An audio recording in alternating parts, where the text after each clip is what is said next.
弟兄姊妹早晨。OK。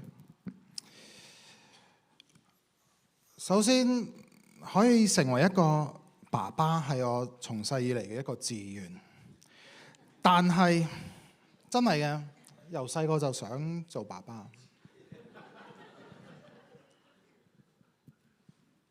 我覺得亦都好符合呢個聖經嘅教導啊，係嘛？It's very true that I always wanted to be a dad because it follows the biblical teaching. In fact, I could do a whole sermon, I suppose, if you are not becoming a father as a man. But I'm not going to bore you with that. 我唔講嗰篇道 ，OK？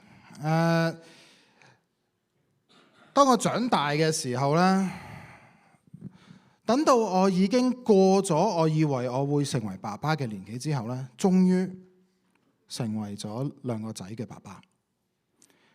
為咗呢樣嘢，我只可以話係感謝上帝嘅恩惠。細個嘅時候，想到話做咩樣嘅爸爸呢？而家某層次上好似又可以做到有啲嘅事情，但係有啲嘅嘢呢，又已經唔再太會做啦。如果話要我去坐過山車，我會 say no。我個原因好簡單，我太老啦。咁但的而且確我有啲畏高，我亦都唔想跌落嚟，我唔想有嗰個感受，咁所以我係唔會想坐嘅。但我可以叫老。但係我更加想做嘅呢，就係點樣教導兩個仔成為所謂嘅好男人。我要點樣將一個父愛傳授到佢哋嘅身上呢？唔係講嗰個父愛啊，唔係要壓喺佢哋嘅心靈上有咩負面嘅愛，亦都唔係下一章呢個父愛，俾佢哋感受到阿媽嗰隻愛呢就係愛，阿爸嗰隻呢就係鹽或者鹽。嗱，呢種爛 get 呢，我尋日呢就問過一班講廣東話嘅弟兄呢點樣去翻譯。我中意英文嗰個翻譯㗎，爛 get 冷笑話，英文叫 dad jokes。Dad jokes are so good， 因為老豆講㗎嘛。爛 get dad jokes，very good。當我個大仔喺度開始唱歌嘅時候，佢開始好中意唱一首歌叫《巴士嘅輪子轉又轉》，佢唱普通話嘅 ，OK？ 或者英文啦，《The wheels on the bus go round and round》。佢會話巴士上面嘅 BB 係點叫㗎？喂喂喂！巴士上面嘅媽媽點樣叫㗎？有手勢㗎。爸爸會點講啊 ？I love you， 我愛你。Yes， 我成功啦！佢知道爸爸嘅係點樣愛佢。我到底知唔知道我嘅天父愛我呢？我哋最近有睇一本書係關於浪子回頭嘅。喺當中我哋去探討耶穌呢個比喻入邊嘅三個大人物。大家普遍嘅會諗到小兒子，即係所謂嘅浪子，我哋同佢有共鳴。我哋知道乜嘢叫做從罪裏邊悔改得寬恕，因為我哋曾經都係罪奴，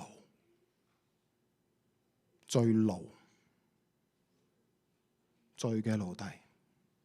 我哋需要嘅係乜嘢啊？係需要天父嘅慈愛，佢慈愛嘅寬恕，至能夠得到我哋同佢嘅關係有恢復。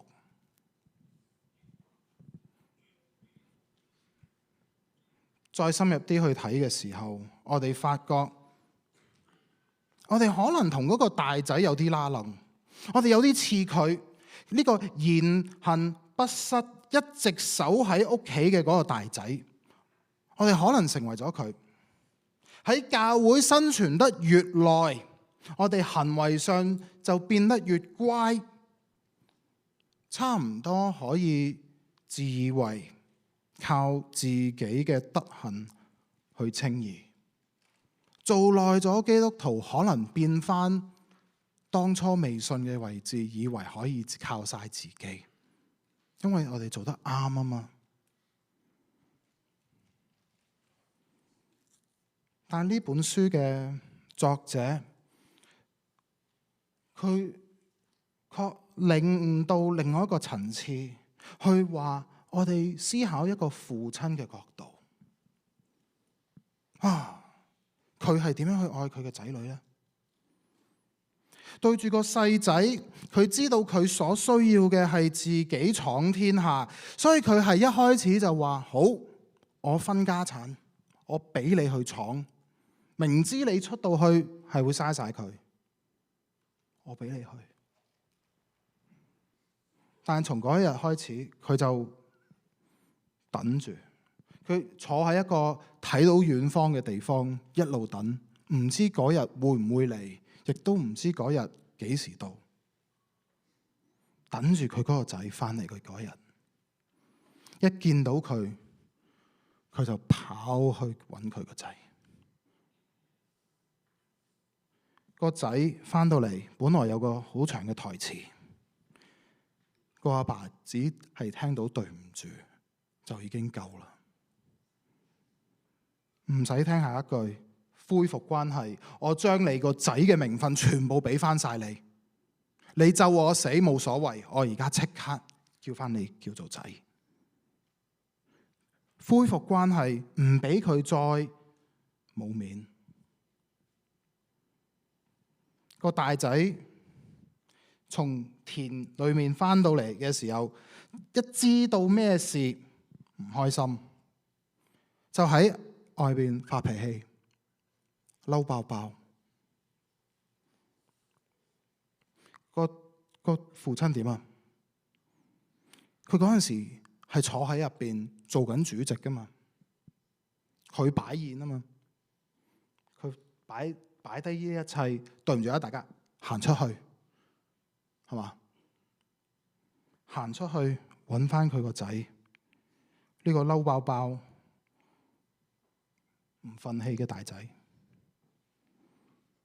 要同佢講話嗱，你雖然乖，但你乜都唔識。你需要嘅係一個理性嘅教導，我同你解釋。佢就教佢個仔點解要愛錫佢翻嚟嘅呢個細佬。我會唔會識得點樣去教導我嘅兩個仔呢？我只可以求嗰個無所不知嘅天父指導我、教我，因為我知道呢兩個仔一定會有唔同嘅性格，要教佢哋嘅有唔同嘅嗰套。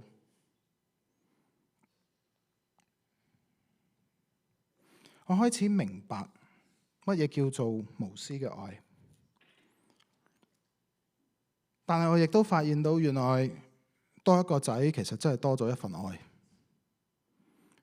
細個嗰陣時，你未做老豆嘅時候，你可能以為即係啲父母係點做嘅咧？佢哋係咪即係有100% 嘅愛，跟住有兩個仔就即係各有50%，跟住如果係有3個嘅就即係大家有33%，仲爭嗰1% 就俾阿媽，定即係點樣計嘅咧嚇？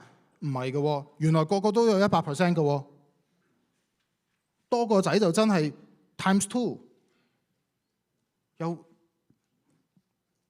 再多一份，再多一份，再多一份嘅。如果人係咁，神又係點嘅咧？佢係點樣愛你同我嘅咧？我哋會唔會驚話，如果我傳福音俾人，帶人哋入到神嘅家裏邊，神就會愛我少一點咧？係嘛？唔係噶嘛，愛我亦都愛佢，同樣嘅愛咁多。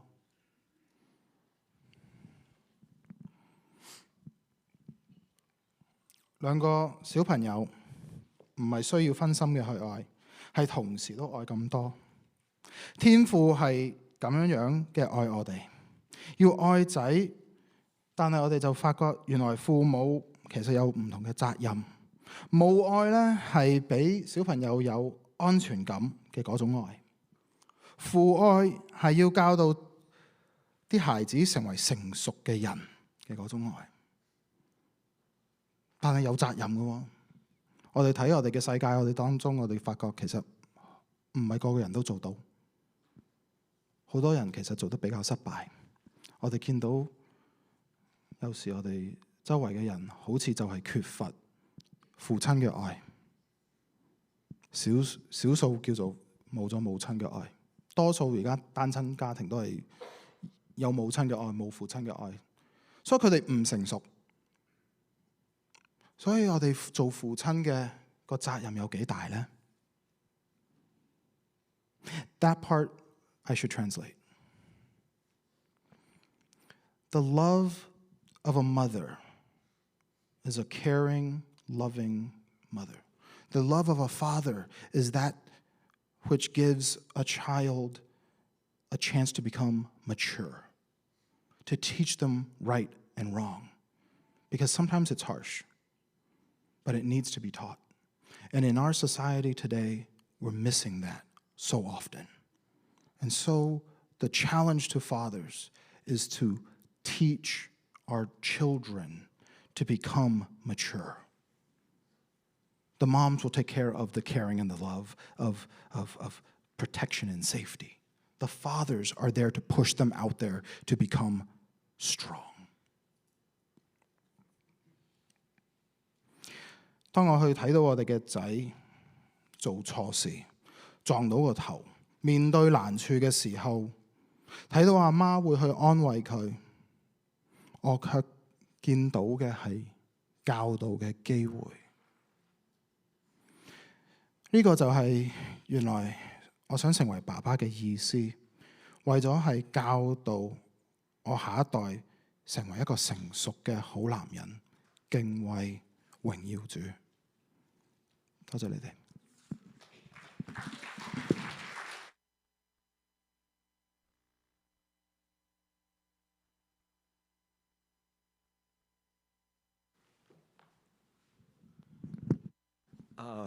Thank you. Thank you everyone for this opportunity to share.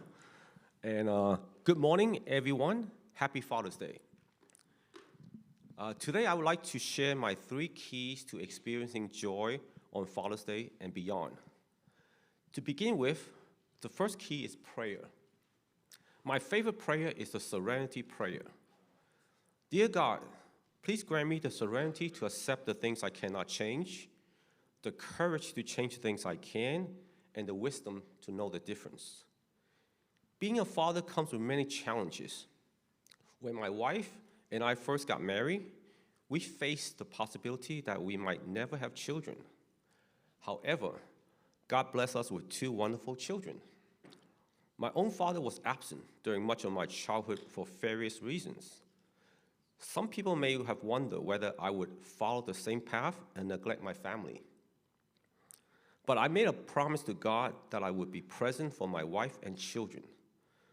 Through His grace, God gave me the wisdom to understand that He is in control and that His plans are better than my own. Today, I'm grateful that both my son and daughter are serving God through ministry. I have to admit that this was not part of my original plan, but it was part of God's plan, and His plan has far better than mine. All glory to God.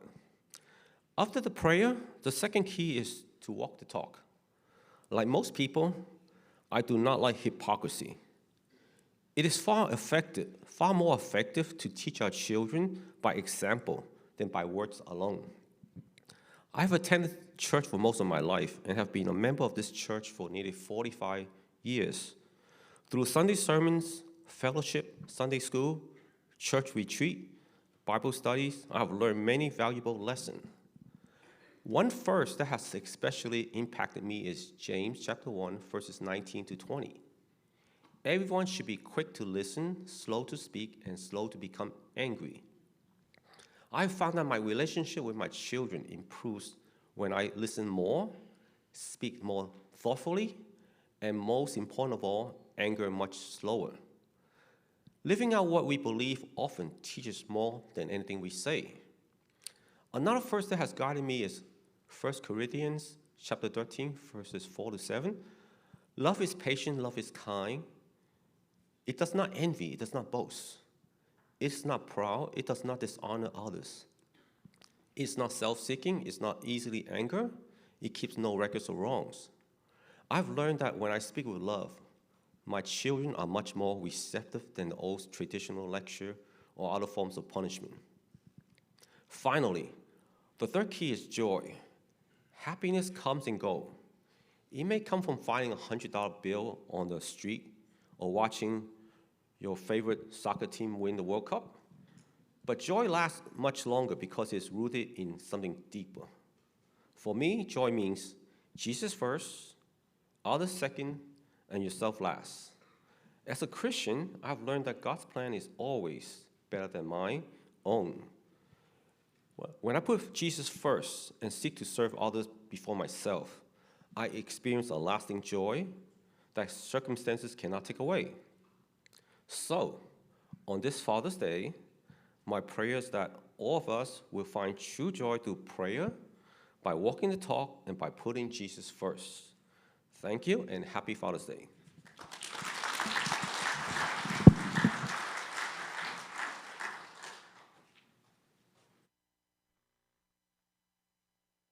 Okay.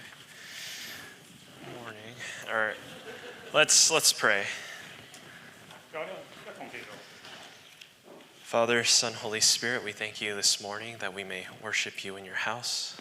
天父，我哋今天早上嚟到呢一度，係讓我哋一同喺呢一度去敬拜。 We thank you that we may know your love, the Father's love. 讓我哋喺呢一度能夠係認識你嘅愛，係由父你嗰度嚟嘅愛。 Help us to learn from it as men to love our families well. 係讓我哋喺當中同你嗰度學習，以致我哋能夠更愛我哋嘅家庭。 Lord, would you use my words today to be a blessing and encouragement to them? 讓我今日喺呢度所傳講你嘅話語，能夠成為眾人嘅祝福。 And for those, the women and children in the congregation, would they see what a father is supposed to be? 係讓我哋喺當中係作為細路仔嘅，佢哋亦都係能夠睇到嗰一個嘅父親所能夠睇到。 Help us to embody and live out the roles that you have given us. 係讓我哋能夠係睇到你俾我哋嗰一個嘅道路。 We love you, Lord. In your name I pray. Amen. 係奉你嘅主耶穌基督嘅名。 All right. Good morning. If you don't know me, my name is Jonathan Chan. I am the English pastoral intern here at SWCBC, working with worship, young adults, and youth. 係如果你係唔認識我的話咧，我個名叫做係 Jonathan Chan， 我係西南環浸信會嘅呢一個嘅英語教牧嘅實習生，我係喺當中就係包括呢一個嘅係崇拜啦，係呢一個嘅年輕嘅成年人同埋呢一個嘅青少年當中去服侍。 Before getting into the sermon, I must acknowledge the elephant in the room. I am not a father. 係喺我未開始我講道之前，我首先係讓大家都知道，大家都好清楚啦，我唔係一個父親。 But I am a son raised by Wayne Chan, and for that I am grateful. Thanks. 但係 Dad. 我係一個兒子，我係Wing Chan 係將我養大嘅，係為此我係感激佢。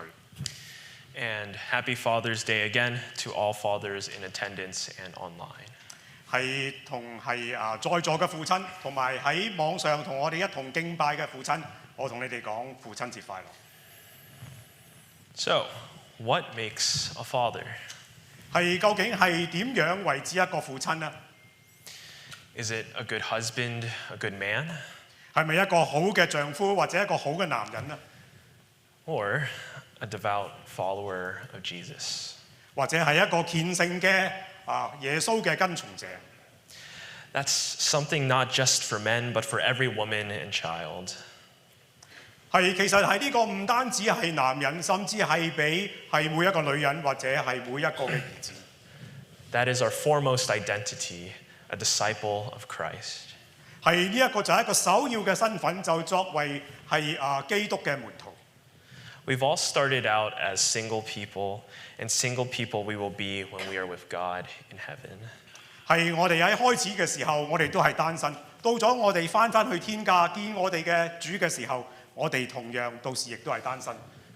Paul even says in 1 Corinthians 7 that he wishes the Corinthian men remain single so that their anxieties may be for the Lord rather than pleasing their wives. 係保羅喺呢一個嘅哥林多前書嘅第7章嗰度，佢講到就係話，佢希望啲弟兄都係守呢個獨身，以致佢哋能夠為主嘅事嚟掛慮，唔係只係去取悅佢嘅妻子。 But marriage is a gift, no? It has been something that the Creator has designed from the beginning. 但係呢一個嘅婚姻係咪一個嘅禮物呢？喺我哋嘅神喺起初嘅時候就已經係咁樣設計㗎啦。 Adam and Eve, for all their shortcomings, set the example of marriage. 係亞當同夏娃，縱然佢哋有好多嘅短處，佢哋為咗呢一個嘅婚姻係做咗一個嘅例子。 And with the revelation of his son, Jesus, we receive a fuller picture of it. 到咗神嘅兒子耶穌嘅啟示嘅時候，讓我哋能夠有一個更完整嘅一個嘅圖畫。 Jesus is his groom to his bride, the church. 係耶穌係作為佢嘅嗰個新婦嘅就係呢個教會嘅新郎。 But which image is more important for Christians today? 但係究竟邊一個形象係對於今日嘅基督徒更加嘅重要呢？ Thomas Schreiner says this: "It isn't that Christ's relationship to the church mirrors marriage. Instead, marriage reflects Christ's relation to the church, and thus Christ's relation to the church is primary and fundamental." 係呢一個嘅 Thomas Schreiner 佢就講到就係話係呢一個嘅唔係呢一個嘅係基督同埋教會嘅關係係反映咗呢一個婚姻嘅關係，但係婚姻嘅關係係反映咗基督同教會嘅關係，所以基督同教會嘅關係係首要嘅同埋嗰一個嘅基本嘅。 To put it another way, the call for a wife to submit to her husband is transcultural since it represents Christ's relation to the church. 係講到就係話，當要呢一個嘅妻子係去順服丈夫嘅時候，其實呢一個乃係超越咗呢一個嘅文化，乃喺當中係代表咗基督同教會嗰一個嘅關係。 And that leads me to my sermon title today. 係今日就帶進咗我今日嗰一個嘅講道題目啦。 Love and Submit, a Christian Mandate. 係愛與順服基督徒嘅使命。 Today, I want to talk about the family structure. 喺今日我想講一下就係話家庭嗰一個嘅架構。 Now that we live in a post-Christian world, we must turn to him all the more for guidance and support. 係今日我哋係會喺一個後基督嘅時代，我哋更加需要翻到我哋主耶穌基督嘅面前，去尋求嗰一個嘅指引同埋呢一個嘅支持。 And so, I hope my sermon is a gift to fathers. 係講到就係話呢一個嘅係呢一個嘅婚姻係一個嘅禮物。 I want to make clear to men that in the marriage structure, you are called to lead out of love and sacrifice as if your wife was your own body. 係講到喺婚姻裏邊，對呢個丈夫嚟講，你係被呼召與愛同埋犧牲，係帶領係愛你嘅妻子，正如你愛你嘅身體一樣。 And for wives, you are called to submit and respect your husbands as if Christ is leading you. 係喺當中就係話對妻子嚟講，對你嘅呼召就係對你嘅丈夫嗰一個嘅係順服同埋呢一個嘅敬重。 Now, how is that a gift? Men may wonder. 係你可以諗下就係話呢個點解會係一個嘅禮物呢？ I'm not Jesus. I'm not very knowledgeable or holy. 係我唔係耶穌，我唔係知道好多，我亦都唔係聖潔嘅。I'm not a leader, but you are. 我唔係一個領袖，但係你。 That is the call of every man in here, married and single, biological and spiritual.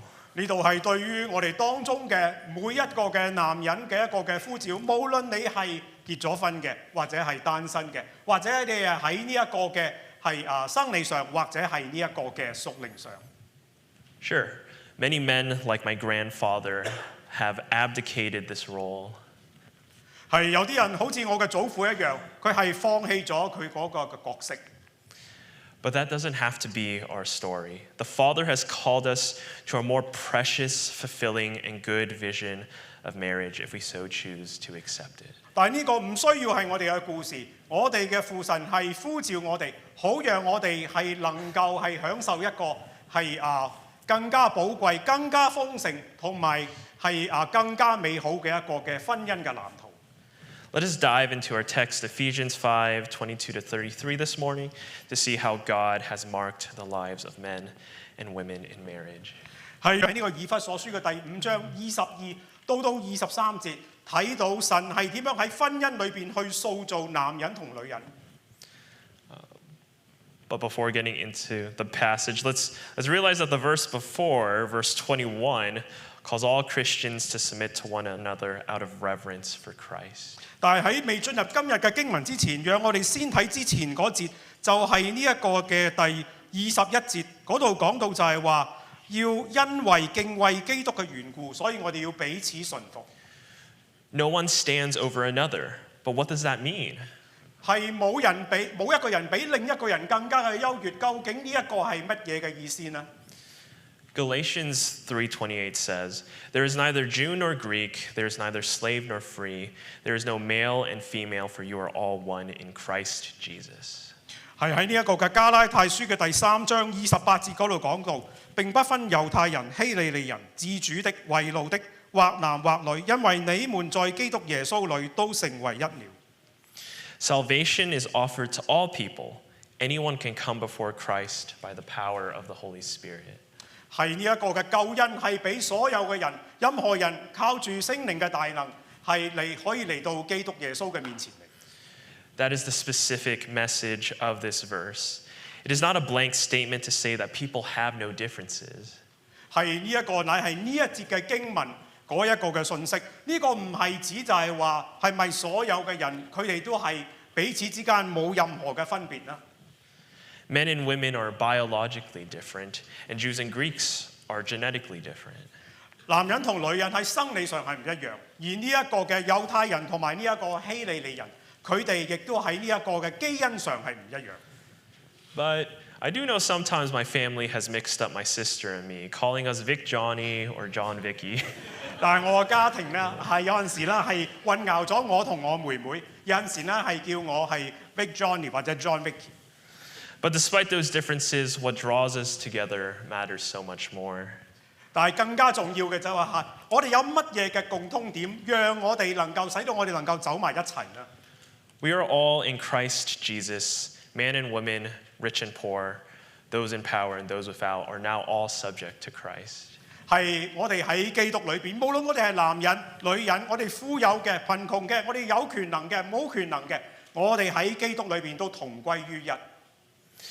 With that understanding, Paul is saying in verse 21 that our new reality of belonging to Christ makes all people equally valuable, yet still distinct. 就係喺第21節俾我哋睇到，就係話呢一個喺我哋基督裏邊嘅新嘅現實嘅時候，好讓我哋喺神面前都同樣嘅寶貴。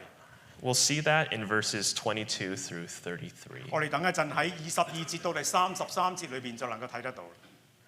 And so I'll invite us to read the passage now. So first in English and then in Chinese. 現在我哋係讀以下嘅經文，首先係以英文嚟讀，然之後以中文嚟讀。 Wives, submit to your own husbands as to the Lord. For the husband is the head of the wife, even as Christ is the head of the church, his body, and is himself its Savior. Now, as the church submits to Christ, so also wives should submit in everything to their husbands. 係以弗所書第5章第22到第24節。你們作妻子的，當順服自己的丈夫，如同順服主，因為丈夫是妻子的頭，如同基督是教會的頭，他又是教會全體的救主。教會怎樣順服基督，妻子也要怎樣凡事順服丈夫。Paul starts this section with 3 verses directing wives to submit to their husbands, a potentially controversial statement in 2026. 係保羅喺呢度開始呢一段以3節嘅經文講到就係話要妻子順服佢哋嘅丈夫。呢一個咧可能喺2026年嚟講咧，可能會引起一啲嘅爭議。But submission doesn't have to be a bad thing. 但係呢一個順服唔一定係一件壞事。Submission, rightly understood, is about creating familial order that mirrors Christ's order, but we'll get there in later verses. 係講到就係話呢個順服嘅時候，如果你能夠正確嘅了解，就知道呢一個喺家庭裏邊嘅秩序，乃係反映咗基督嗰一個嘅次序。Very simply, God has made men heads of the household. 係簡單嚟講就係話，神係使到呢一個嘅丈夫作家嘅頭。Of course, the husband is not meant to abuse this title and dominate his wife. 呢度講到就係話嗰個作丈夫嘅，當然唔係去濫用咗佢嗰一個嘅角色嗰個嘅身份，亦都唔係去轄制佢嘅妻子。He must treat her like the Lord treats her. Remember verse 21. 係佢需要咧，好似主對佢咁樣去對佢嘅妻子。But what if the husband is non-Christian? 1 Peter 3:1 addresses this.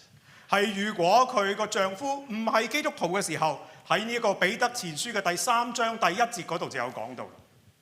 Peter teaches that women are supposed to submit to their non-Christian husbands and to win them over by their conduct. 係嗰度嘅講到就係話咧，呢一個嘅妻子需要去順服，就係佢嘅基督，佢嘅丈夫唔係基督徒都好，好讓佢嘅行為、佢嘅品格能夠感動佢嘅丈夫。This is not the ideal, but God saw the reality of many first-century women that's still present in the 21st. 呢一個唔係理想嘅，但係神乃係睇到喺第1世紀嗰個時候，好多婦女所面對嘅現實，喺今日21世紀，佢哋仍然係面對緊。But some may claim, this isn't fair. Why must I submit to a man, Christian or not, who doesn't treat me right? 有啲人可能覺得就係話，我呢個唔公平喎。無論我嘅丈夫係基督徒也好，非基督徒也好，佢都對我唔好，我點解要順服佢呢？ If I grant you that claim, is the inverse true? 如果我接受你嘅講法嘅時候，相反調過嚟講嘅時候，嗰個又能唔能夠成立呢？ A man does not need to love his wife until she submits. 就係講到就係話，一個丈夫唔需要愛佢嘅妻子，直到佢嘅妻子能夠順服為止，咁樣係相反嘅講法。I think we can all agree that we don't want to live in a world where that is true. 如果你接受呢一個嘅反過來嘅講法嘅時候，我哋都會同意就係話，我哋唔希望住喺一個世界係咁樣樣。In verse 23, Paul gets to his main analogy. As Christ is the head and groom of his church, she is his beneficiary and bride. 去到呢一個嘅第23節嗰度，就進入咗呢一度主要嘅比方，就係講到咧呢一個嘅係呢個基督咧作為教會嘅頭，就係呢一個嘅佢嗰一個就係呢一個新婦，而呢一個新婦咧係嗰一個嘅受益人。What a powerful comparison. 呢一個係何等有力嘅一個嘅比較。In the Old Testament, God had related to his people through his voice, angels, prophets, and kings. 喺舊約裏邊咧，神咧係透過佢嘅聲音啦，透過呢一個嘅天使啦，呢一個嘅先知啦，同埋呢個皇帝同佢嘅子民去相交。Now he likens their connection to the marriage between a man and a woman. 呢一度咧係將嗰一個嘅相交嘅比方咧，應用喺呢一個嘅婚姻當中男同女之間嗰一個嘅關係。He has called Israel an adulterous wife many times for turning to other nations and idols, but now, in the new covenant of Christ, all people may belong in his bride, the church. 係喺呢一度講到就係話啦，當其時喺呢個舊約裏邊呢，係呢一個嘅以色列民，當佢哋呢係去轉向其他嘅國家同埋呢一啲偶像嘅時候呢，神就叫以色列民啊為呢個淫婦。但係呢，而家喺呢個新約基督嘅新約嘅底下嘅時候呢，我哋都係屬於呢一個嘅新婦，就係呢一個嘅教會。The point here is, Paul is using the most intimate image available to describe what it's like to be in communion with God. 喺呢度呢，係保羅呢，乃係用咗一個能夠攞得到最親密嘅一個關係呢，嚟代表咗同神嘅相交。It's more intimate and human than any temple and altar. 係呢個呢，係比所謂任何嘅係廟宇啦，或者呢一個嘅祭壇啦，係更加係親切嘅，同埋更加呢係人性嘅。Now that's the ideal, but what does submission look like in practice? 係呢一個乃係理想化嘅，但係當佢實踐嘅時候，究竟呢一個嘅係順服又係點樣樣呢？ Does submission mean a woman just has to be a housewife? 係當我講到順服嘅時候，係咪講到作妻子嘅就係要做一個家庭主婦呢？ Can she have a career? I think yes, she can. 係咪佢就能夠係有嗰一個嘅可唔可以有事業啊？我相信係可以嘅。According to Francis Folks, I'll quote, the answer that the New Testament would give is that she may do so. 係如果根據 Francis Folks 所講咧，就係話喺呢一個嘅新約嘅教導裏邊咧，其實呢一個嘅作為妻子嘅佢係可以嘅。Provided that it does not mean the sacrifice of the divine pattern for home life. 係講到就係話，只要呢一個嘅作妻子，佢唔係犧牲咗，就係話神對呢一個嘅家庭嗰一個嘅係神聖嗰一個嘅藍圖。For family relationships and for the whole Christian community. 係對於呢一個嘅家庭裏邊嘅關係，同埋對於呢一個嘅整體嘅基督嗰一個嘅群體。She may fulfill any function and any responsibility in society. 當然，作為一個妻子嘅，佢喺呢一個嘅社會裏邊擔當任何嘅角色，或者承擔任何嘅責任。But if she has accepted before God the responsibility of marriage and of a family, these must be her first concern. 但係如果佢喺神面前係接受咗神所俾佢任何對於家庭嗰一個嘅關係嘅時候，呢個對佢嚟講係首要嘅。And this is expressed here in terms of her relationship to her husband as head of the home. 係呢一度咧係點樣咧？就係透過佢同佢嘅丈夫嘅關係，而佢丈夫咧係作為家裏邊嘅頭。So, a wife has the freedom to do other things her heart desires, so as long as they do not infringe on a man's God-given responsibility to lead.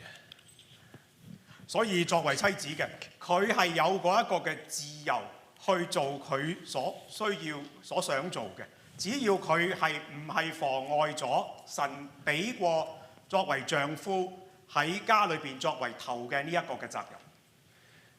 That was the wife's part. Now let's look at the husband's. 呢一個我哋睇到係作為妻子嗰方面，現在我哋嚟睇下作丈夫嗰方面。Right, so let's read the rest of the passage, first in English. 讓我哋首先用英文嚟讀，係第25節到第33節。Husbands, love your wives as Christ loved the church and gave himself up for her, that he might sanctify her, having cleansed her by the washing of water with the word, so that he might present the church to himself in splendor, without spot or wrinkle or any such thing, that she might be holy and without blemish. In the same way, husbands should love their wives as their own bodies. He who loves his wife loves himself. For no one ever hated his own flesh, but nourishes and cherishes it, just as Christ does the church, because we are members of his body. Therefore, a man shall leave his father and mother and hold fast to his wife, and the two shall become one flesh. This mystery is profound, and I am saying that it refers to Christ and the church.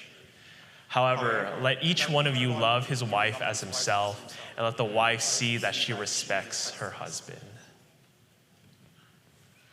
係以弗所書嘅第5章第25到第33節，25節。你們作丈夫的，要愛你們的妻子，正如基督愛教會，為教會捨己，要用水藉着道把教會洗淨，成為聖潔，可以獻給自己作個榮耀的教會，毫無玷污、皺紋等類的病，乃是聖潔，沒有瑕疵的。丈夫也當照樣愛妻子，如同愛自己的身子。愛妻子便是愛自己了。從來沒有人恨惡自己的身子，總是保養顧惜，正像基督待教會一樣，因我們是他身上的肢體。為這個緣故，人要離開父母，與妻子聯合，二人成為一體。這是極大的奧秘，但我是指着基督和教會說的。然而，你們各人都當愛妻子，如同愛自己一樣。妻子也當敬重她的丈夫。In parallel to the wife's submission, the husband is called to love. 係剛剛同我哋以上睇嘅之前睇嘅經文係作一個平衡。作為丈夫嘅，佢哋係被呼召愛佢嘅妻子。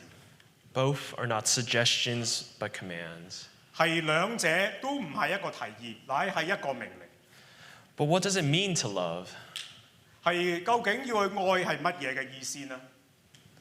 I will again quote Francis Folk as well as C.L. 我哋 Mittens. 睇下呢個 Francis Folk 佢係點講咯。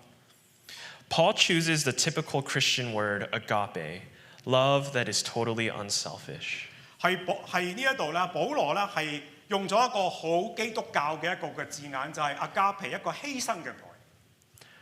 That seeks not its own satisfaction, nor even affection answering affection, but that strives for the highest good of the one loved. 呢一度呢係講到呢一個嘅阿加皮呢一個愛呢，唔係求係自己嘅好處，或者唔係因為對方愛我，我而家去回報嗰個嘅愛，乃係將對方嘅好處係放喺首位。This love has as its standard and model the love of Christ for his church. 係呢一個愛啦，係有佢嗰一個嘅標準，乃係啦耶穌基督係已經係做咗嗰一個嘅榜樣，就係佢點樣去愛佢嘅教會。It means not only a practical concern for the welfare of the other, 係呢度講到就係話，唔係喺實際上只係單單去關心對方嗰一個嘅好處， but a continual readiness to subordinate one's own pleasure and advantage for the benefit of the other. 係持續嘅為到對方嘅好處，係將自己嘅好處同埋益處係放喺次要嘅位置。It implies patience and kindness, humility and courtesy, trust and support. 喺呢度講到就係話，當中所包含嘅就係要有呢一個嘅忍耐，有呢一個嘅恩慈，有呢一個嘅謙卑，同埋有呢一個嘅和藹，係相信同埋支持嘅喺當中。This love means that one is eager to understand what the needs and interests of the other are. 呢度講到就係話，佢係會好熱切嘅去了解對方嗰一個嘅需要同埋佢嗰關切嘅係乜嘢。And will do everything in his power to supply those needs and further those interests. Close 亦 quote. 都會係做任何嘅嘢去滿足對方嗰一個嘅需要同埋所關切嘅嘢。Agape love is an all-consuming kind of love. 係呢一個嘅阿加皮，呢一個嘅犧牲嘅愛，乃係一個嘅係當中係全然嘅一個嘅愛。Not one that eats you up from the inside, but one that freely and wholeheartedly gives. 喺呢度講到就係話，佢唔係喺裏邊咧係將你消耗出嚟嘅，乃係咧你能夠全然投入嘅，將呢個愛係付出嚟。Agape love seeks the highest good of another. 係講到呢一個阿加被犧牲嘅愛，乃係為咗對方最高嘅好處。In verse 26, Paul continues with what else this love does. 係喺第26節嗰度，係保羅繼續講到就係話呢個愛究竟能夠繼續做到乜嘢嘢呢？ Here he focuses on the Jesus to church part of the analogy. 喺呢度咧，佢係講到就係話耶穌同佢嘅教會嘅呢一個嘅比方。Christ wants the church, us, to become the best version of itself. 係啦，係耶穌係要佢嘅新婦就係教會成為可以成為嘅最好嘅， That's sanctification. 呢一個就係成聖啦。 It's not by any of our own effort, though, but by the fact that we are in Christ. 係呢一個咧，唔係靠住我哋自己嘅能力，乃係靠住因為我哋都喺基督裏邊。 Our new inward reality has been made public by the external symbol of water baptism that expresses faith in the gospel. 係呢一個嘅係最新嘅一個嘅係現實啦，係從呢一個嘅我哋對福音嗰一個嘅信心啦，係表達咗出嚟，再透過呢一個嘅係外邊嘅受浸啦，係喺眾人面前係讓大家知道。 Again, this is not by any of our own efforts, but by the Holy Spirit's power given by Christ, 係 according 呢 to 一 the 個 will 咧 of 係唔係 God. 靠我哋自己嘅力量，乃係咧係基督所賜，亦都係靠住聖靈嘅大能，亦都係按住神嘅旨意。 Christians are now part of the body of Christ. 係我哋作為基督徒，我哋係作為呢一個嘅基督嘅身體。 Paul continues the marriage analogy in verse 27. 係保羅咧繼續喺第27節裏邊咧，係用呢一個嘅係婚姻嘅比方。 A wife naturally wants to be beautiful for her husband, and the husband will help her do so. 係呢一個嘅作為妻子嘅，好自然佢希望喺佢嘅丈夫面前咧係顯得漂亮，而佢嘅丈夫咧係能夠係去幫助佢嘅。 In a similar way, husbands will be refined and beautiful as they devote themselves to their family. 當作為呢一個嘅丈夫，當佢願意係委身俾佢嘅家庭嘅時候，佢係亦都會變得係更加美好嘅一個人。 That beauty is the church's refinement by sanctification in anticipation of the ultimate appearance before Christ our King. 呢一度咧，亦都係講到嗰個教會呢，係經過呢一個嘅成聖之後呢，佢係能夠係更加準備好自己，係迎見將會嚟嘅主耶穌基督。 Jesus desires for each of us in the church to be like a beautiful bride. 係啦，耶穌啦係要求係所有嘅我哋作為基督徒就係呢一個教會啦，我哋啦係都係成為一個美麗嘅新婦。 So let's think about this beauty. 係講到呢一個嘅係美麗啦， Obviously, from a physical sense, that will fade first. 係如果你講到呢一個嘅外表嘅美麗嘅時候咧，呢個係將會係首先嘅消逝。 But there are times when people look better as they age. 但係有啲人咧，當佢越老嘅時候咧，就越好睇。 If the stress and cortisol levels go down, you may even reverse some wear and tear. 如果咧嗰個嘅壓力啦，或者呢一個嘅係皮質醇嗰個嘅水平能夠降低嘅時候，甚至能夠逆轉呢一個嘅衰老。 So, what causes stress? 係乜嘢導致到有呢一個壓力啦？ Disagreements, finances, work hours, health, and general uncertainty. 就係講到如果有呢一個嘅分歧啦，財政上啦，或者就係呢係好長嘅工作時間啦，身體健康嘅問題啦，或者面對啲係唔肯定、唔明確嘅事情。 Sometimes those things are unavoidable, so a response makes all the difference. 係有陣時我哋冇辦法係逃避到呢一啲，所以我哋點樣去回應呢？嗰個就係個關鍵。 Men, let's remain grounded in Christ, relying on Him as our true source of life. 係作為丈夫嘅，希望你哋能夠就係話扎根喺主耶穌基督嗰度，將佢成為你嗰一個嘅生命嗰一個嘅力量嘅源頭。 Turn to Him, pray and submit and ask for His leading. 係回轉歸向佢，係順服喺佢面前，降服喺佢面前，係求佢俾你喺當中有指引。 Right? Then think before how you respond to your lady. 係當你去回應你嘅妻子之前呢，想清楚。 We can do better with how we use our words. 係你所講嘅説話咧，其實可以講得更好㗎。 Women, don't stress your man out. 係作為妻子嘅，你亦都唔好俾你嘅丈夫太大壓力。 Unless he's truly ignorant, he knows what the situation is. 除非佢係極度嘅無知，否則佢係知道嗰個情況係點樣樣。Y'all can discuss, but give him space and allow him to lead. 係你哋可以商討一下咯，係俾佢有嗰一個嘅空間係作呢個帶領嘅工作。 Only when he repeatedly fails should you call him out and involve others. 除非咧佢係持續嘅不斷嘅係失敗犯錯嘅時候，你就可以讓第三者介入去幫助你哋。 With all that said, may we age gracefully, because even if you can hide the problems and arguments well, the body will eventually show it. 我哋希望大家咧係老得好好啦慢慢老去。但係咧你要知道一樣嘢就係話，就算你好識去隱藏你嗰啲問題嘅時候咧，其實至終都會喺外邊咧係顯露出嚟。 From physical beauty, we go to intellectual beauty. 係從呢個外觀上嘅美麗，我哋係轉到就係話心智上嘅美麗。 As the years go by, husbands must prioritize the mental growth of their marriages. 係隨住呢一個嘅年日，係作為丈夫嘅應該看重就係話喺心智上嗰一個嘅係美麗。 The mind can get sharper as we age, but we must use it or lose it. 我哋嘅係思想咧，係隨住年日咧，其實可以變得越嚟越敏鋭嘅。但係我哋需要去用佢，否則我哋就會失去咗佢。 Thanks, Dad, for that idiom. 係多謝我爸爸對我所講嘅説話。 Okay. We can't let each other become self-fulfilling prophecies of, no, I can't do it, or I'm too old to learn something new. 我哋唔能夠彼此咧係變咗係就係我哋實現咗我哋自己嗰一個嘅預言，就係講到就係話我唔能夠做㗎，或者我太老去學一啲新嘢啦。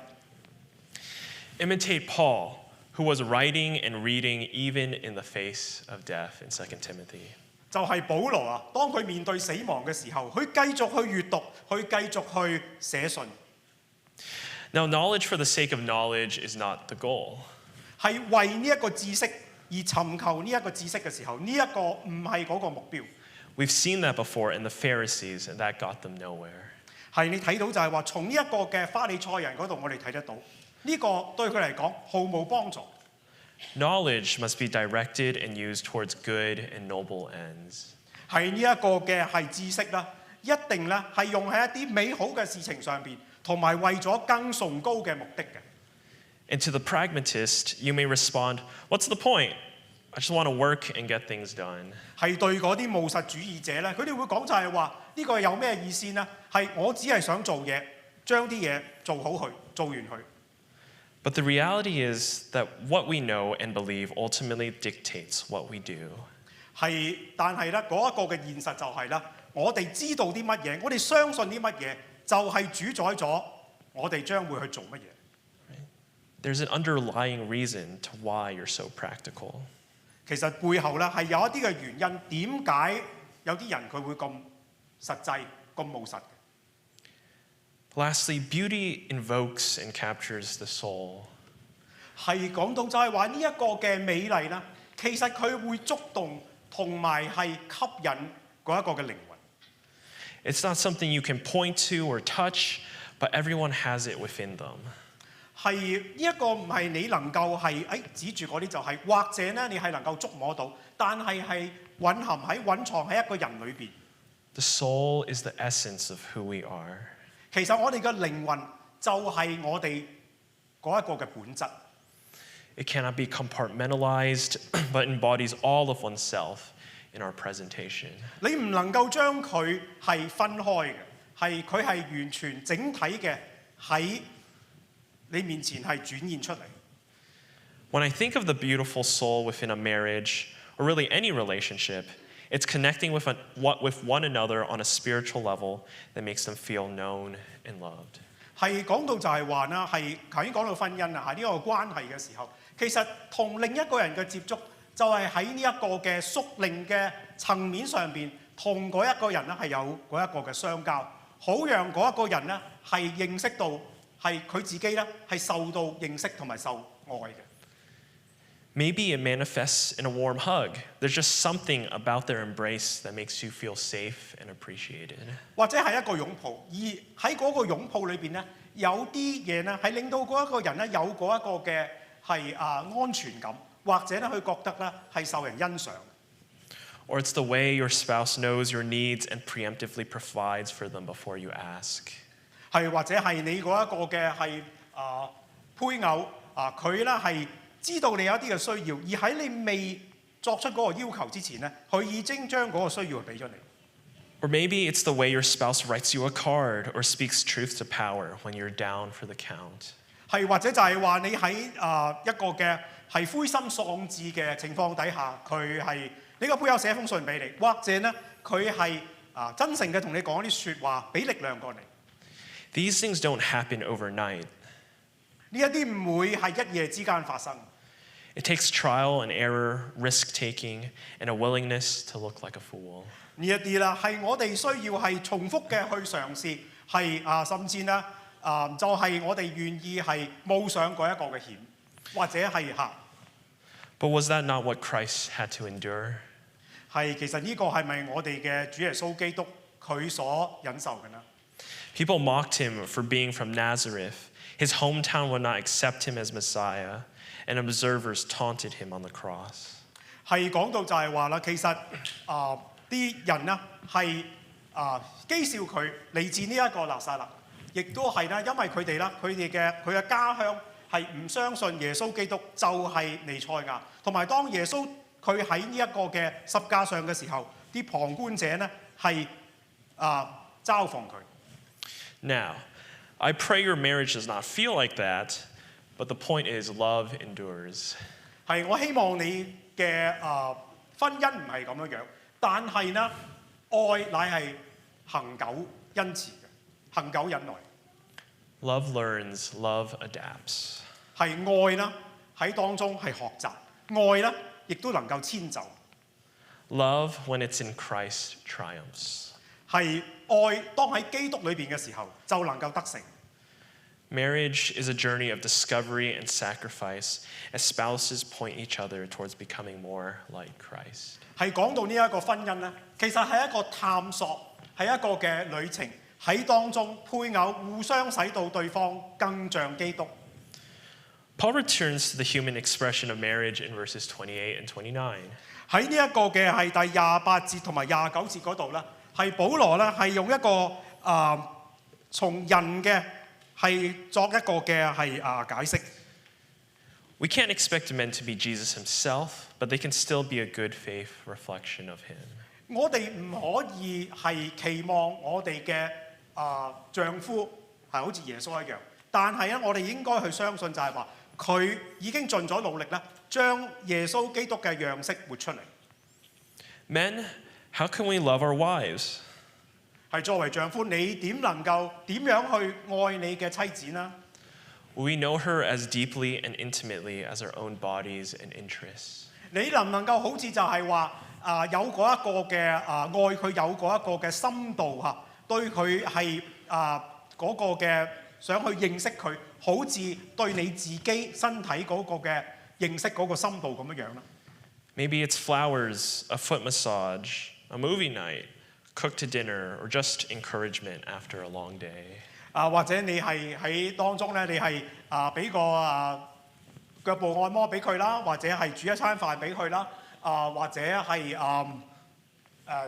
根據好長一日之後咧，你俾一啲係鼓勵嘅説話俾佢聽。 And for women, do you allow yourself to be loved by your husband? 係作於妻子嘅，你願唔願意讓你嘅丈夫去愛你呢？ Do you share yourself with them? Are you grateful, singing his praises and respecting his efforts? 係你願唔願意就係話將你自己同佢分享，或者你喺當中係願意係欣賞佢所做嘅呢？ When was the last time you genuinely complimented your husband? 係對上一次你係真誠嘅係去稱讚佢係幾時呢？ Remember, God commanded them to love you no matter what. 係喺度講到就係話啦，係神啦係要你嘅命令就係話，無論佢係點樣樣都好，你都要愛佢。 They've seen your imperfections and insecurities and don't use it against you.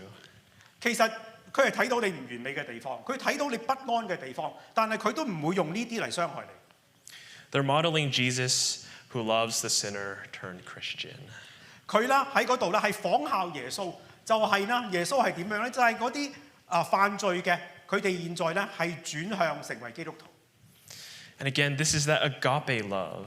呢一個就係阿加皮一個犧牲嘅愛， It is not a selfish love scheming its own reward. 係喺呢度咧就係話佢唔係一個嘅自私嘅愛，只係喺度盤算自己嘅利益係乜嘢。 Rather, we see the unity of husband and wife. Right? There is nothing so intimate as two becoming one. 呢度講到就係話呢一個丈夫同埋呢一個嘅作妻子嘅嗰一個嘅合一，係冇一樣嘢係親密得過二人成為一體。 Man and woman sharing the same body, the same flesh. 係講到就係話呢一個嘅丈夫同妻子係同一個身體、同一個肉體。 Men, we have the responsibility to nurture and cherish the women in our lives. 係作丈夫嘅，你係有嗰一個嘅責任啦，係去照顧同埋去愛惜你嘅妻子。 Don't see it as a burden, but as a privilege. 唔好將呢個睇成係一個嘅重擔，乃係睇成係一個嘅權利。 But at the same time, women, you must respect and submit to him. 係作為妻子嘅，你係需要喺當中去順服，同埋去敬重你嘅丈夫。 That is the collective biblical mandate of marriage, to love and submit to one another. 呢一個就係喺呢一個嘅聖經對婚姻嘅整體嗰一個嘅命令，就係去彼此嘅去愛同埋順服。 Now we'll move past verse 30 to verse 31. 然之後我哋去到呢一個嘅第30節同第31節。 Here, Paul quotes Genesis 2:24, which says, "Therefore a man shall leave his father and mother and hold fast to his wife, and the two shall become one flesh." 呢一度咧，保羅咧係引用咗呢一個創世記第2章第24節嗰度，人要離開父母與妻子聯合，二人成為一體。 Marriage is the pursuit of knowing someone so completely that you become distinctly inseparable. 係講到呢就喺婚姻裏邊，你係咧願意咧係好徹底嘅係去認識對方，讓你哋兩個根本係冇辦法分開。 We ontologically maintain our individuality, but the couple's mind, emotion, and soul connect on a deeper level. 我哋喺本體上係分開嘅，但係夫妻咧，佢哋喺佢哋嗰一個嘅思想上，佢哋喺佢哋嗰一個嘅心靈上邊，佢哋喺佢哋嗰一個嘅係靈魂上邊，其實係一齊嘅，唔會被分隔。 From a negative point of view, any kind of unfaithfulness betrays the union. 所以係任何係呢一個嘅不忠咧，呢一個咧都係唔可以接受。 That's why polygamy, divorce, and cheating are not allowed in the Bible. 所以喺聖經裏邊咧係唔容許啦一夫多妻，或者係呢一個嘅係離婚，或者呢一個出軌。 But let us also remember to not make our marriage and spouse an idol. 但係我哋亦都咧唔好將我哋嘅婚姻或者我哋嘅配偶咧係變成一個嘅偶像。 The situation is not an all or nothing abandonment of others, but a change in ordered love. 喺呢度講到就係話唔係全部或者就冇，卻喺當中講到就係話咧係一個嘅秩序嘅一個嘅重整。 Previous duty to family does not disappear, but is superseded by a new one between husband and wife. 以前嗰一個嘅家庭嘅對家庭嘅責任係唔會冇咗嘅，但係咧呢一個嘅婚姻嗰一個嘅夫妻嗰一個關係咧，卻係取代咗嗰個一個重要嘅位置變咗。 And greater than these is our devotion to God. 而當然最重要嘅就係話，我哋對我哋神嗰一個嘅委身。 Paul calls this two becoming one business a mystery, but more importantly, in Ephesians 1:9-10, we see its cause. 係保羅講到就係話啦，呢一個二人成為一體啦，係呢一個嘅奧秘。但係喺保羅喺以弗所書嘅第1章係第10節嗰度咧，係講到嗰一個嘅原因。 God has made known his mysterious will to unite all things to him through Christ. 係保羅啦，使我哋知道佢旨意嘅奧秘，使到天上地下一切所有嘅都在基督裏同歸於一。 That is the basic message of the gospel. 呢一個就係福音嗰一個嘅基本嘅信息。 But weren't we just talking about marriage in verse 31? 係當我哋再翻去第31節睇呢一個嘅婚姻嘅時候， Well, marriage foreshadowed the New Testament reality of the unity between Christ and his church. 係喺當中咧係講到就係話呢一個新嘅一個嘅現實，就係呢係基督同佢教會嗰一個嘅合一嘅關係。 The two images of marriage, from man and women to Christ and the church, feed into each other. 係講到就係話呢度有兩幅嘅圖畫，一個就係喺婚姻裏邊係丈夫同妻子嘅關係，另一個就係基督同教會嘅關係。呢兩幅嘅圖畫係互相嘅去支持。 Now that the foreshadow has been fulfilled, both human marriage and the church point to the ultimate groom, Jesus Christ. 喺呢一個嘅預表咧，已經係成就咗啦。喺當中呢兩個圖畫都係指向就係話係呢一個嘅將來嘅新婦，就係呢一個新郎就係呢一個嘅基督。 Naturally, both institutions inform the other. 係其實呢兩方咧係互相嘅去詮釋。 Would marital love spur on the way that you communally love other brothers and sisters in Christ? 會唔會因為喺呢一個嘅婚姻上嗰一個嘅愛嘅時候，更加能夠係激勵你係去愛係主內嘅弟兄姊妹呢？ And would your church service be an indicator of how you privately and publicly love your spouse and family? 係你喺教會裏邊嘅服侍嘅時候，係唔係顯示咗就係話你係喺私底下或者喺眾人面前，你點樣愛你嘅配偶呢？ Failure to do one hurts the witness of the other. 如果你喺一邊咧，你冇做好嘅時候，其實係影響咗你另一邊嗰一個嘅見證。 If God ever blesses me with a wife and kids, my fear is spending too much time at church at their expense. 如果係神係賜福俾我，係讓我有太太同埋妻子嘅時候，我好恐懼嘅就係話咧，我會係使到佢哋咧係付上咗嗰個代價。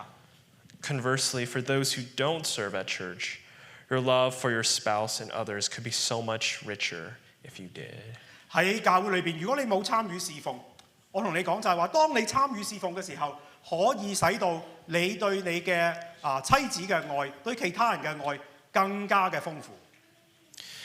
And that takes us to the final verse where we are reminded of the original subject matter, marriage and its consequences.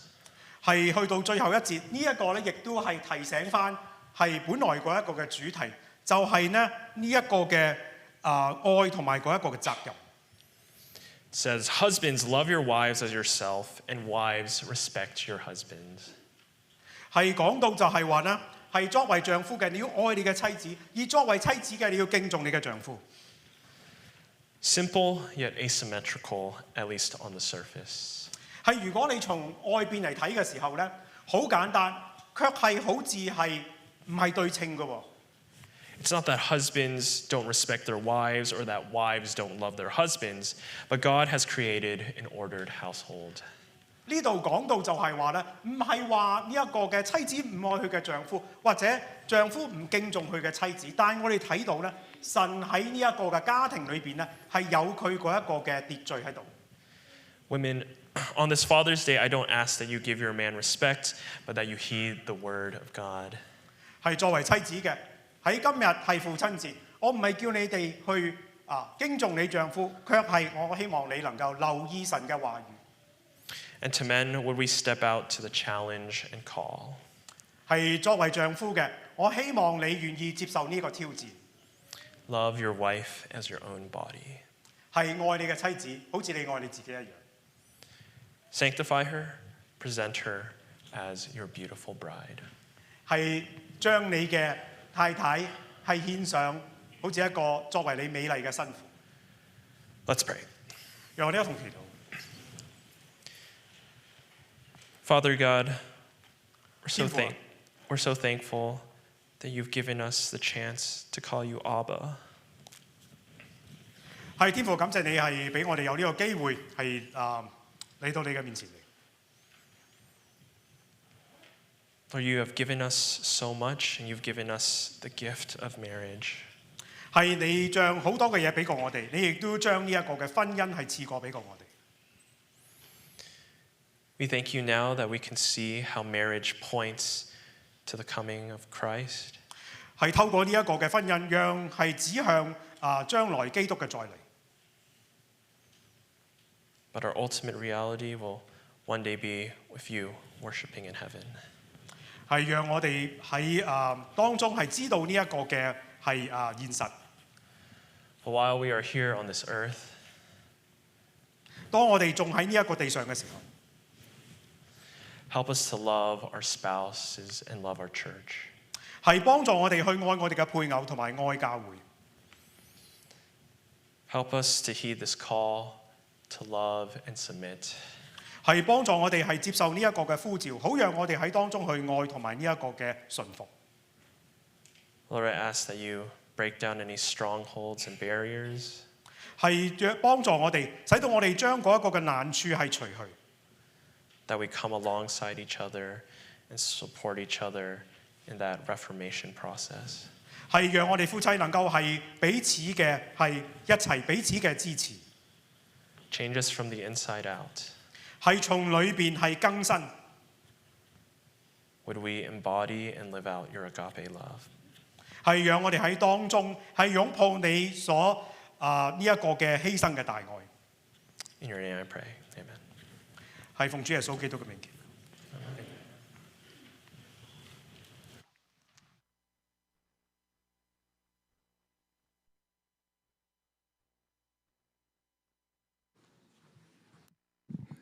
Thank you, Johnny, for the sermon. I think he made a history. I think he's the youngest speaker in our church history. 我多謝 Johnny 俾我哋有個信息。我諗佢真係最年幼喺我哋分享呢個藉著神嘅話語同我哋分享呢個信息。咁首先我想歡迎今日第一次嚟喺我當中嘅朋友或者係弟兄姊妹嚟到嘅。I want to welcome anyone is the first time here.To worship together here. 係 Wendy。係信環。係你好，歡迎你請坐，歡迎你啊。Anyone else here? OK。李先生同我同姓，李生你好，歡迎你啊，歡迎你。請坐。Anyone else?OK， 咁好多謝大家。咁今日咧就係有聚餐啦，所以咧第一次嚟嘅朋友咧都可以一齊去享用，係唔使係免費嘅第一次歡迎你哋翻嚟啊！咁咧另外咧就係今日1點鐘咧，我哋就完咗聚餐之後咧，就會有個閒話家常 family time， 就係1點鐘，咁就會喺呢度。呢度係邊度啊？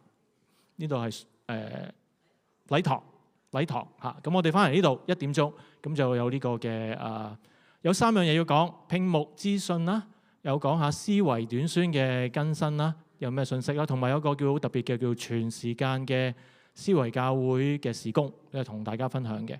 咁4 topic today 1 o'clock here in the sanctuary. We'll talk about pastoral search. We talk about the Bright Mind short-term mission camp.And also there's a year-round cognitive ministry.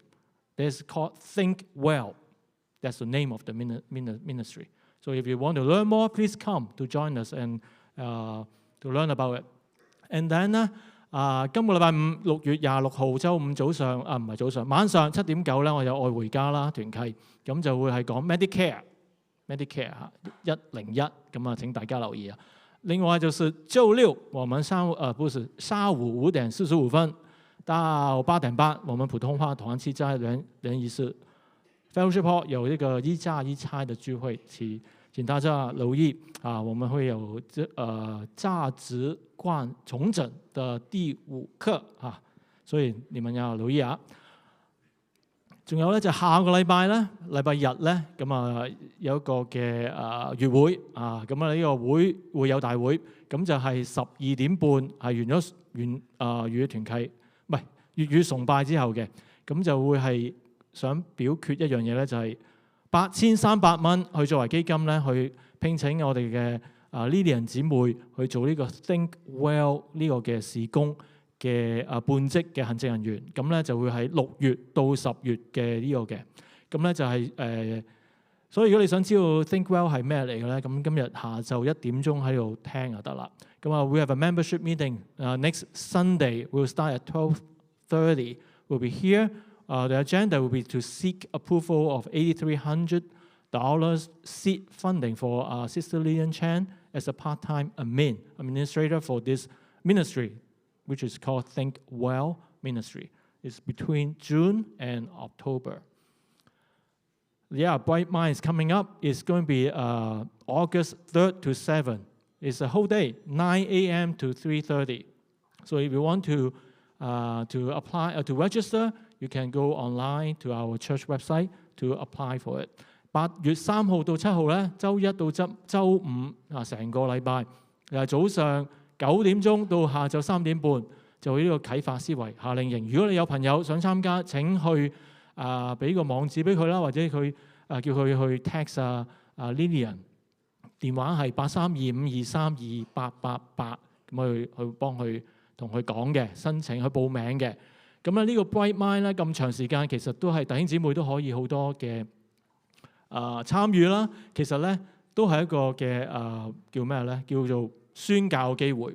咁咧我哋教會咧亦都喺6月27號，即係嚟緊禮拜6，同埋8月1號咧，就會有一個嘅暑期嘅短宣隊嘅團隊培訓。其實就係 for 呢個 Bright Mind 有份參與嘅弟兄姊妹啦。同埋咧就係嚟緊7月4號咧，我哋有個台灣短宣隊嘅有個嘅 training 啦。咁short-term mission training is coming up next Saturday, June 27 and August 1st, 1 to 5 p.m. 咁好似我頭先講啦，台灣短宣隊咧，佢哋有11位嘅弟兄姊妹坐咗喺呢度第2行同埋第3行，同埋一位呢度同埋後邊嗰度走咗。咁咧就係佢哋會11位嘅短宣隊成員咧，我哋要為佢祈禱啦。咁呢度在座嘅有Pastor Robert 啦，有Jackie 啦、Eric 啦、Caesar 啦、Carol、Isaac 有Jenny、Phyllis 同埋 Agnes 同 Lawrence 嘅。咁Lily 都係嘛？呢個唔係 OK。Lily 係 OK。咁所以咧，我哋為佢祈禱啊。咁咧，所以我而家不如將時間交俾牧師啦請眾位去台灣短宣的同工來到台前，面對弟兄姐妹。我在這裏呢，祝福他們代表教會將福音帶到台灣，跟當地的同工合作，願意他們一路的平安，能夠工作當中有成果。May God bless this group of brothers and sisters representing all of us going to Taiwan to conduct this 1 month short-term mission. May them be used by God to bless the church in 台南。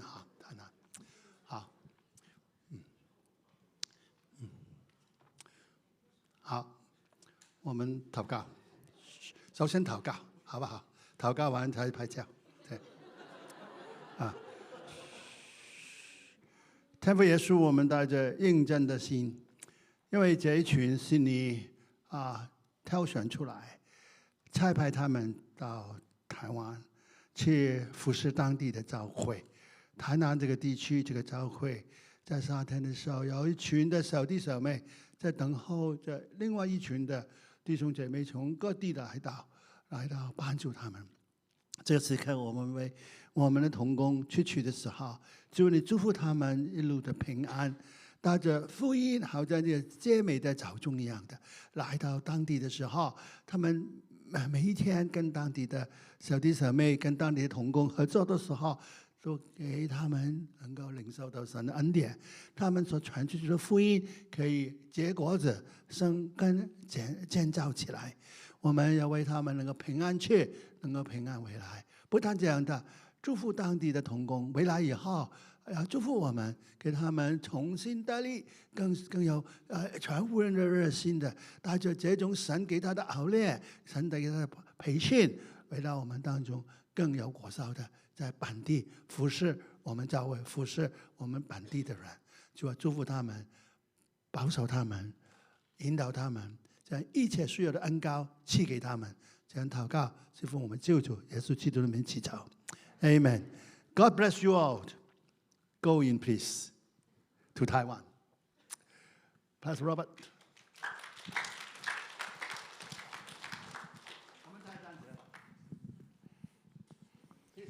我哋一齊站立，一齊領受祝福。Let's pray together. Father God, we thank you for today. We ask, Lord, that you will be with every one of us as we go forth from this place. Bless us with your Spirit so that we can represent you well in our week ahead and everywhere we go. 主啊，我哋懇求你喺我哋離開嘅腳步當中，你賜下你嘅聖靈，透過我哋嘅將嚟緊嘅呢個禮拜嘅每一個腳步，我哋無論去到邊，都係受到你嘅恩膏，係有你嘅同在，俾我哋係可以好好嘅去代表你，將你嘅福音傳開去。我哋祈禱係奉靠主耶穌嘅聖名祈求。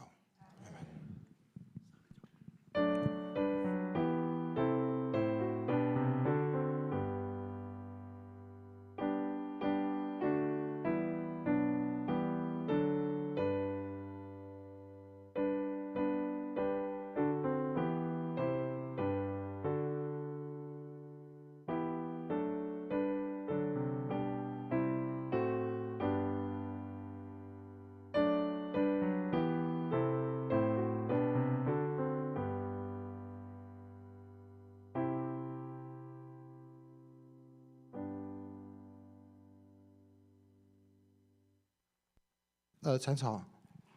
默禱後可以散會。And as they say in Taiwan, 食崩、食飯、吃飯。